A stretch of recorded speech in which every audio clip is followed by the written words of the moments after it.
አንተና ሩቲ መታረቅ አለባችሁ። አንተና ሩቲ ስትታረቁ እኔ የሄርሜላ ምስጢር የደበቅናችሁ በጣም ከባድ ምስጢር አለ። ሁል ጊዜ የምትፈራበት የምታለቅስበት፣ አብርሃምም በተደጋጋሚ ሽማግሌ ላክ የምትልበት ምክንያት አላት።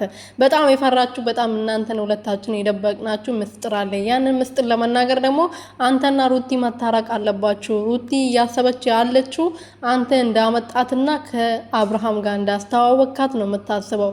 ግን እንደዛ እንዳልሆነ በቅርቡ ሁሉም ነገር ይወጣል።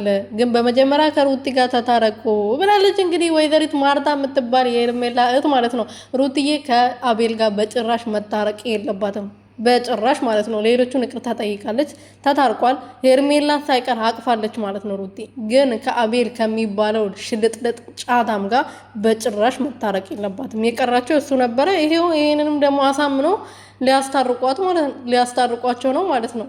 በጣም ያስጠላል። የምር ከአቤል ጋር ከተታረቀች በጣም የምታናደሩት ሩት የምሬ ነው። ብዙዎቻችን እናደድባታለን።